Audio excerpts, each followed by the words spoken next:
یہ قرآن ایک بابرکت کتاب ہے جسے ہم نے آپ صلی اللہ علیہ وسلم پر نازل کیا تاکہ لوگ اس پہ غور اور فکر کریں اور تاکہ اہل فہم اس سے نصیحت حاصل کریں۔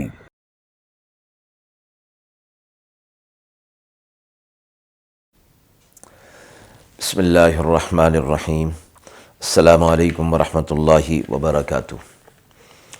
ناظرین کرام، درس قرآن مجید کے آج کے اس پروگرام میں ہم سورۃ الانبیاء کی آیت نمبر 42 تا آیت نمبر 47 کا ترجمہ اور تفسیر پیش کر رہے ہیں،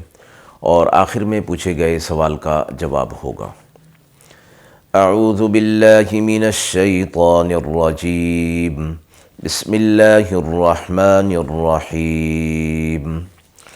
قل من يكلؤكم بالليل والنهار من الرحمن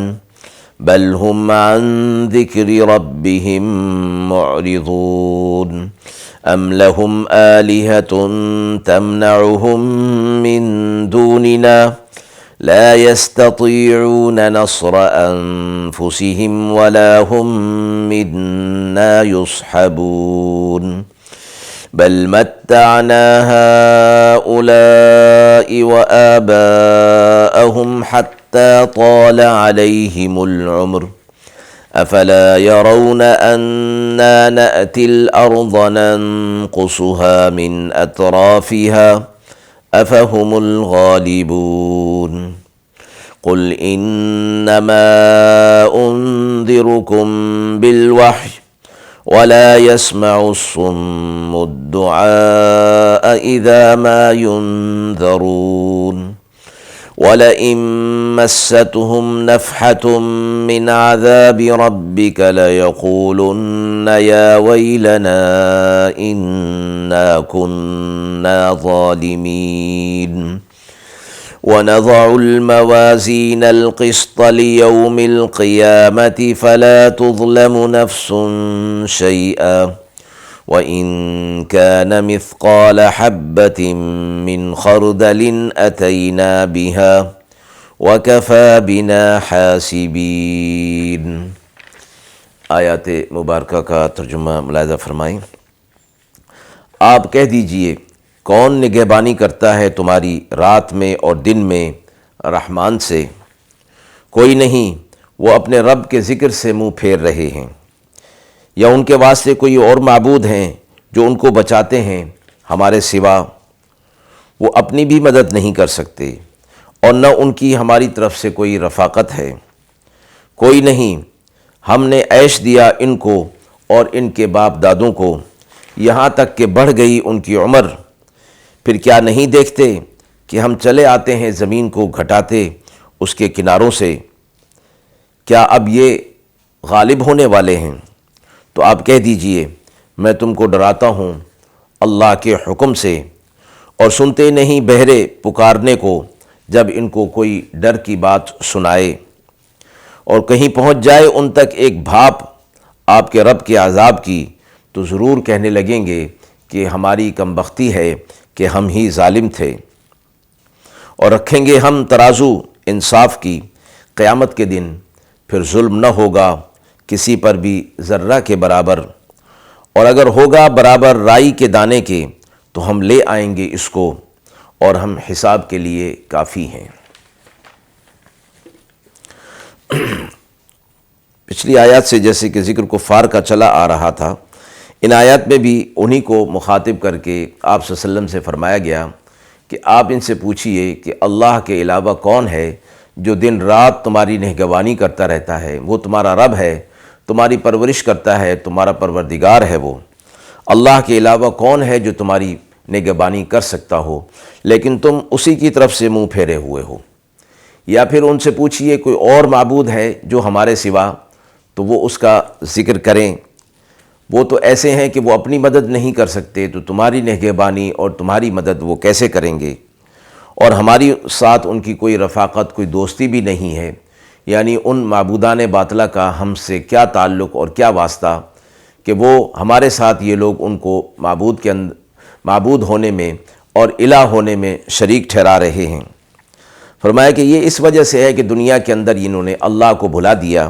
کہ ہم نے ان کو بھی اور ان کے باپ دادوں کو بھی دنیا کا عیش اور آرام دے دیا تھا،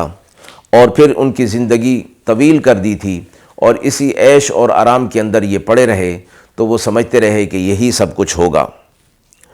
پھر فرمایا دیکھتے نہیں کہ ہم فتوحات کے ذریعے سے،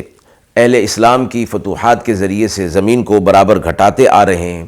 یعنی کفار کے لیے یہ زمین تنگ ہوتی چلی جا رہی ہے، منکرین کے لیے تنگ ہوتی جا رہی ہے۔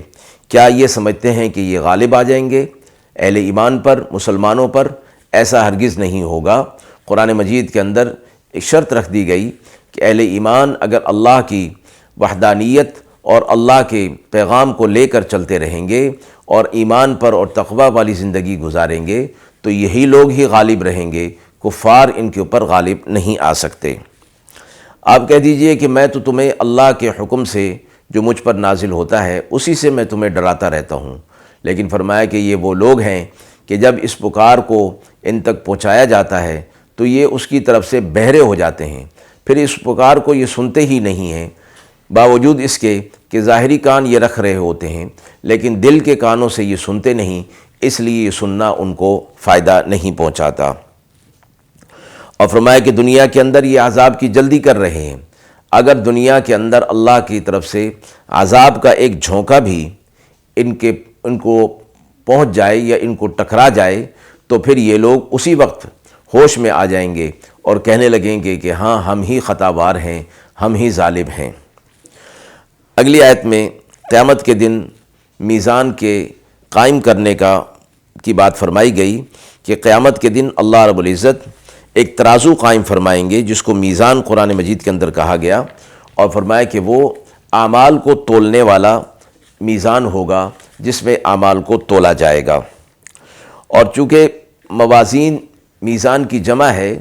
تو مفسرین یہ فرماتے ہیں کہ میزان تو ایک ہوگا، لیکن چونکہ اس کے اندر بہت سارے قسم کے اعمال اور حضرت آدم علیہ السلام سے لے کر آخری انسان تک کے اعمال اس کے اندر جو کہ مختلف ہوں گے وہ تولے جائیں گے، حساب کیا جائے گا، تو اس لیے اس کو جمع کی صورت میں فرمایا گیا ہے۔ اور قسط کا معنی عدل اور انصاف کے ہیں، یعنی یہ تولنا عدل اور انصاف کو قائم کرنے کے لیے ہوگا، ذرا بھی اس کے اندر کمی پیشی نہیں کی جائے گی۔ حضرت سلمان رضی اللہ تعالیٰ عنہ سے روایت ہے کہ رسول اللہ صلی اللہ علیہ وسلم نے فرمایا کہ قیامت کے روز جو میزان وزن اعمال کے لیے رکھی جائے گی اتنی بڑی اور وسیع ہوگی کہ اگر اس میں زمین و آسمان کو تولنا چاہیں تو وہ بھی اس میں سما جائیں گی۔ حضرت عائشہ صدیقہ رضی اللہ تعالیٰ عنہا نے روایت کیا کہ رسول اللہ صلی اللہ علیہ وسلم سے دریافت کیا کہ آپ قیامت کے دن اپنے اہل اولاد کو یاد رکھیں گے؟ تو فرمایا قیامت کے دن 3 مقام ایسے ہوں گے کہ ان میں کوئی کسی کو یاد نہیں کرے گا۔ ایک وہ وقت جب میزان عدل کے سامنے اعمال وزن کے لیے حاضر ہوں گے، اور دوسرا وہ مقام جب نامہ اعمال اڑائے جائیں گے تو جب تک کہ متعین نہ ہو جائے کہ کس کے اعمال دائیں ہاتھ میں اور بائیں ہاتھ میں ملتے ہیں، اور تیسرا مقام پل صراط کا ہے کہ جب تک کہ اس کو پار نہ کر جائیں کوئی کسی کو یاد نہیں کرے گا۔